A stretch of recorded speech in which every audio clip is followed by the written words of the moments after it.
پر حق نہیں، اور میں گواہی دیتا ہوں کہ محمد صلی اللہ علیہ وسلم اس کے بندے اور رسول اور برگزیدہ نبی ہیں۔ اے اللہ رحمتیں اور سلامتی نازل فرما آپ صلی اللہ علیہ وسلم پر، آپ کی آل اور آپ کے پرہیزگار اصحاب پر۔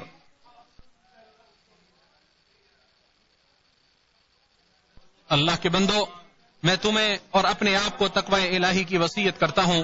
ارشاد باری تعالی ہے، اور جو اللہ سے ڈرے گا وہ اس کے لیے نکلنے کا کوئی راستہ بنا دے گا اور اسے ایسی جگہ سے رزق عطا کرے گا جہاں سے اس کا گمان بھی نہیں ہوگا۔ اور دوسری جگہ فرمایا، اور جو کوئی اللہ سے ڈرے گا وہ اس کے لیے اس کے کام میں آسانی پیدا کر دے گا۔ اور مزید فرمایا، اور جو کوئی اللہ سے ڈرے گا وہ اس سے اس کی برائیاں دور کر دے گا اور اسے بڑا اجر عطا کر دے گا۔ ایمان کے بنیادی اصولوں اور بڑے ارکان میں سے اللہ تعالیٰ کی تقدیر اور اس کے فیصلوں پر ایمان لانا ایک اہم رکن ہے۔ ہر چیز اللہ سبحانہ و تعالیٰ کی قدرت، علم کامل اور نافذ ہونے والی مشیت کے ساتھ ہی وقوع پذیر ہوتی ہے، اور وہی ہر چیز کا خالق ہے۔ اس نے ہر چیز کو لکھ رکھا ہے، خواہ وہ واقع ہو چکی ہے یا واقع ہونے والی ہے۔ تو ہر مسلمان کے لیے واجب اور ضروری ہے کہ وہ تقدیر کے تمام فیصلوں پر ایمان رکھے، خواہ وہ فیصلے خیر پر مبنی ہوں یا شر پر، میٹھے ہوں یا کڑوے، نفع بخش ہوں یا نہ ہوں۔ چنانچہ تمام واقعات اللہ سبحانہ و تعالیٰ کی تقدیر، فیصلوں، ارادے اور تصرف سے ہی وقوع پذیر ہوتے ہیں۔ اس کی بادشاہت میں وہی کچھ ہوتا ہے جس کا وہ ارادہ کرتا ہے، اور وہ اپنے بندوں میں سے کسی پر بھی ظلم نہیں کرتا۔ ارشاد باری تعالیٰ ہے، بے شک ہم نے جو بھی چیز ہے ہم نے اسے ایک اندازے کے ساتھ پیدا کیا ہے۔ وہ مصائب اور مصیبتیں جن کا شکار خلق خدا ہوتی ہے وہ بھی اپنے اندر ربانی حکمتیں سموئے ہوتی ہیں جن کا ادراک انسان کو نہیں ہوتا۔ لوگوں کے قلوب و اذہان ان کا احاطہ نہیں کر پاتے۔ اللہ تعالیٰ کے فیصلوں میں بے شمار حکمتیں اور بے مثال مصلحتیں پنہاں ہوتی ہیں، کیونکہ تقدیر پروردگار کی صفت اور اس کے ان افعال کی طرح ہے جو اس کی ذات کے ساتھ قائم ہے۔ تقدیر کے تمام فیصلے سراپائے خیر ہوتے ہیں، اور شر صرف اتنی ہی ہوتی ہے جتنی متعین و مقدر ہوتی ہے۔ بس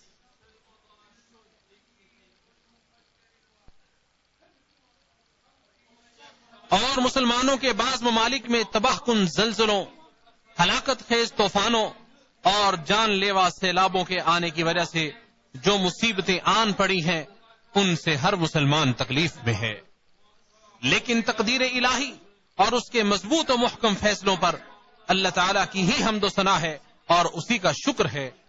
ہم اپنی زبانوں سے وہی کچھ بیان کرتے ہیں جن سے ہمارا پروردگار راضی ہو۔ اللہ تعالیٰ فوت شدگان پر رحم و کرم فرمائے، زندہ بچ جانے والوں کی مدد فرمائے، انہیں اور تمام مسلمانوں کو مستقبل میں خیر و بھلائی اور خوشیوں کی صورت میں نعم البدل عطا فرمائے۔ اللہ کے بندو، مسلمان کو جب کوئی مصیبت پہنچتی ہے تو وہ صبر سے کام لیتا ہے، ثواب کی امید رکھتا ہے، تو اس کے لیے بلند و بالا مراتب اور اعلیٰ درجات کی خوشخبری ہے، جیسا کہ ارشاد باری تعالیٰ ہے، اور صبر کرنے والوں کو خوشخبری دے دیجئے۔ وہ لوگ کہ جب انہیں کوئی مصیبت آن پہنچتی ہے تو کہتے ہیں بے شک ہم اللہ ہی کے لیے ہیں اور بے شک ہم اسی کی طرف لوٹنے والے ہیں۔ یہ لوگ ہیں جن پر ان کے رب کی طرف سے کئی مہربانیاں اور بڑی رحمت ہے، اور یہی لوگ ہدایت پانے والے ہیں۔ اور نبی کریم صلی اللہ علیہ وسلم نے ارشاد فرمایا، مومن کا معاملہ بڑا ہی عجیب ہے، اس کا ہر معاملہ اس کے لیے بلائی ہی لاتا ہے، اور یہ بات مومن کے سوا کسی اور کو میسر نہیں ہے۔ اسے خوشی اور خوشحالی ملے تو شکر کر لیتا ہے اور یہ اس کے لیے اچھا ہوتا ہے، اور اگر کوئی نقصان پہنچے تو اللہ کی رضا کے لیے صبر کر لیتا ہے، یہ بھی اس کے لیے بھلائی ہوتی ہے۔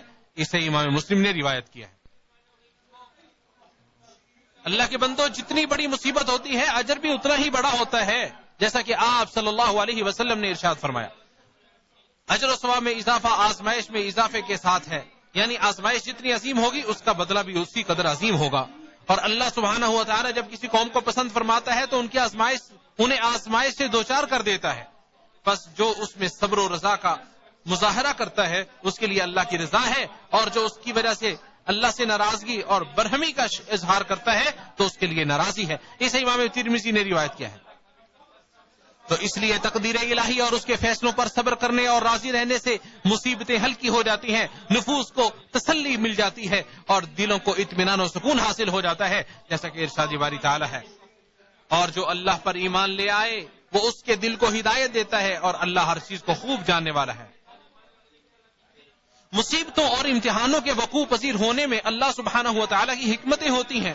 ان میں سے ایک یہ بھی ہے کہ اللہ تعالیٰ ان کے ذریعے مسلمان بندے کے گناہوں کو معاف کر دیتا ہے اور خطاؤں سے درگزر کر دیتا ہے، جیسا کہ نبی کریم صلی اللہ علیہ وسلم نے ارشاد فرمایا، جب کسی مومن پر کوئی مصیبت آتی ہے حتیٰ کہ وہ کانٹا جو اسے چبھتا ہے تو اللہ تعالیٰ اس کے بدلے اس کے لیے ایک نیکی لکھ دیتا ہے یا اس کی وجہ سے اس کی کوئی غلطی گناہ معاف کر دیتا ہے۔ اسے بخاری اور مسلم نے روایت کیا ہے۔ کیا کوئی معصوم ہے؟ گناہوں اور غلطیوں سے کوئی پاک اور مبرہ بھی ہے؟ اور وہ کامیابی کتنی عظیم کامیابی ہوگی جب بندہ اپنے پروردگار سے ملے تو اس کے گلے اس کے کندھے پر کوئی گناہ نہ ہو، اس کا نامہ اعمال گناہوں سے پاک ہو، جیسا کہ نبی کریم صلی اللہ علیہ وسلم نے ارشاد فرمایا، مسلمان کو جو بھی دائمی مرض، تھکان، پریشانی، صدمہ، تکلیف، حتیٰ کہ کوئی بھی غم پہنچتا ہے تو اللہ تعالیٰ اس کے بدلے میں اس کے گناہ معاف کر دیتا ہے۔ اسے بخاری اور مسلم نے روایت کیا ہے۔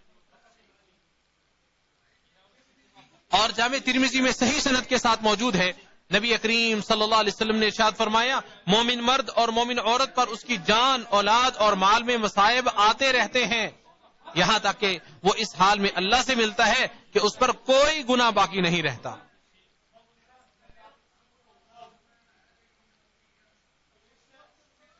اے مسلمان بھائی، اللہ تعالیٰ کی قضاء و تقدیر پر صبر کیجئے اور جان لیجئے کہ اللہ سبحانہ و تعالیٰ نے آپ کے لیے مصیبت کے وقت بھی مکمل خیر و بھلائی اور اچھا انجام تیار کر رکھا ہے، جیسا کہ ارشاد باری تعالیٰ ہے، صرف صبر کرنے والوں ہی کو ان کا بے شمار اجر دیا جائے گا۔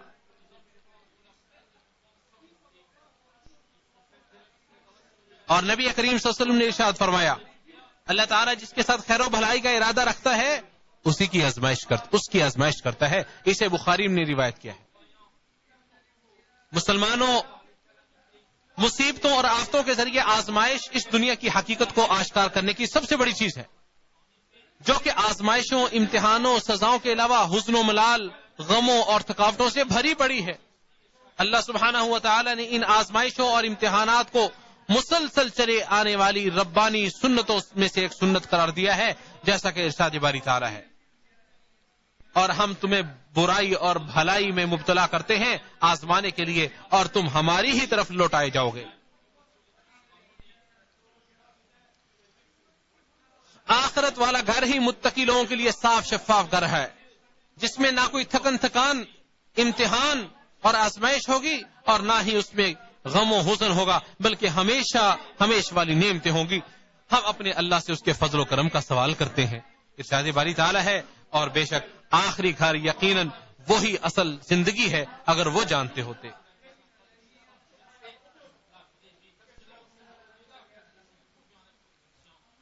عقل مند انسان وہ ہے جو آخرت کو اس فانی دنیا پر ترجیح دیتا ہے۔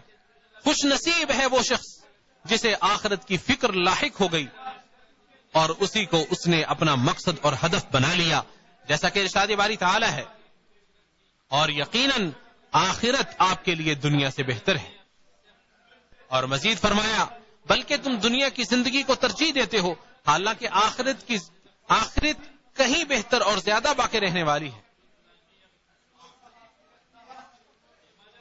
مصیبتیں اور آزمائشیں بندوں کو خبردار کرتی ہیں کہ وہ کمزور و ناتواں ہے۔ قوت و طاقت صرف اللہ تعالی ہی کے پاس ہے، لہٰذا ہمیں ان آزمائشوں سے سبق حاصل کرنا چاہیے جو ہمیں اپنی اوقات یاد دلاتی ہیں، اور بندوں کو تو اس بات کی اشد ضرورت ہے کہ اپنے خالق کے سامنے عاجزی و انکساری اور آہوزاری اختیار کریں، گڑ گڑائیں، بھروسہ کرتے ہوئے ذوق و شوق اور رغبت رکھتے ہوئے بدرجہ اتم اپنے پروردگار کی بندگی کو انجام دیں۔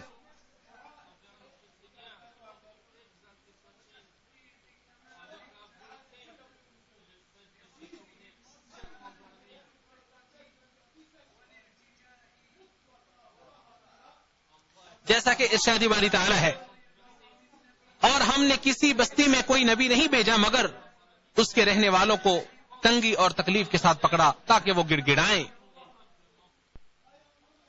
اے اللہ ہم تجھ سے پناہ مانگتے ہیں آزمائش کی مشقت، بدبختی کی پستی، برے خاتمے اور دشمن کے ہنسنے اور خوش ہونے سے۔ اول و آخر تمام تعریفیں اللہ سبحانہ و تعالی ہی کے لیے ہیں۔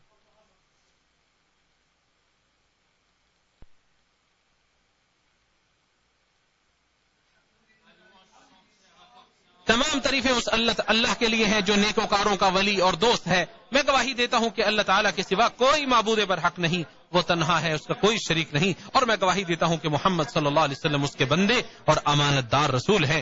اے اللہ رحمت، سلامتی اور برکتیں نازل فرما آپ صلی اللہ علیہ وسلم پر، آپ صلی اللہ علیہ وسلم کی آل پر اور آپ کے تمام اصحاب پر۔ اللہ تعالیٰ کا اپنے مومن بندوں پر بڑا فضل و کرم، رحمت ہے، اور بندوں پر اس کا احسان ہے کہ جب ان پر مصیبتیں اور آزمائشیں آتی ہیں تو وہ ان کی داد رسی یوں کرتا ہے جیسا کہ اس نے اپنے نبی کے ذریعے بندوں کو خبر دیتے ہوئے ارشاد فرمایا۔ پیارے نبی صلی اللہ علیہ وسلم نے فرمایا شہید 5 قسم کے ہیں: طاعون کی بیماری سے مرنے والا، پیٹ کی بیماری سے مرنے والا، ڈوب کر مرنے والا، دب کر مرنے والا، اور اللہ کی راہ میں شہید ہونے والا۔ اسے امام بخاری اور مسلم نے روایت کیا ہے۔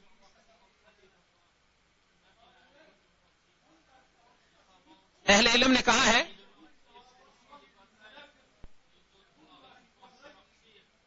یہ شہید کی وہ قسمیں ہیں جو مارکا قتال کے اندر نہیں بھی لڑتے لیکن ان کو پھر بھی شہادت کا اجر و ثواب ملتا ہے۔ اللہ کے بندو، نبی کریم صلی اللہ علیہ وسلم پر درود و سلام پڑھنے سے زندگی خوشگوار اور اعمال کا تزکیہ ہو جاتا ہے۔ اپنی استطاعت کے مطابق جس قدر زیادہ ہو سکے درود و سلام پڑھو، بالخصوص اس جمعے والے دن میں۔ اے اللہ اپنے نبی محمد صلی اللہ علیہ وسلم پر رحمتیں اور سلامتی نازل فرما، خلفائے راشدین سے راضی ہو جا، آل بیت اور تمام صحابہ کرام سے بھی راضی ہو جا،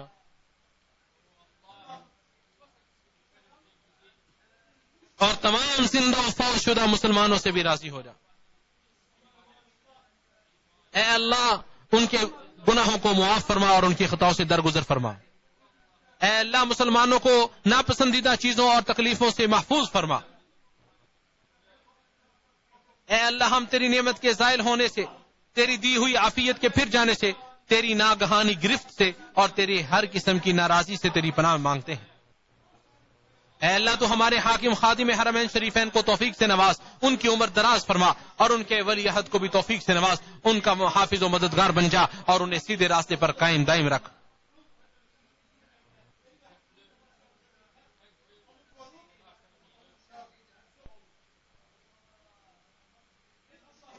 اے اللہ مسلمان مردوں اور عورتوں کو معاف فرما جو ان میں سے زندہ ہیں یا فوت شدہ ہے۔ اے اللہ ان کو تو راضی کر دے اور ان سے تو راضی ہو جا۔ اے اللہ ان کے گناہوں سے درگزر فرما اور ان کے غلطیوں کو معاف فرما۔ اے اللہ ان کے ہم غم پریشانیوں کو دور کر دے۔ اللہ کے بندو، اللہ تعالیٰ کا بکثرت ذکر کرو، صبح و شام اس کی تسبیحات بیان کرو، اور تمام تعریفیں تمام جہانوں کے پالنہار اللہ کے لیے ہیں۔ اللہ رب العزت کی صبح و شام تسبیح بیان کرو، اس کا کثرت کے ساتھ ذکر کرو۔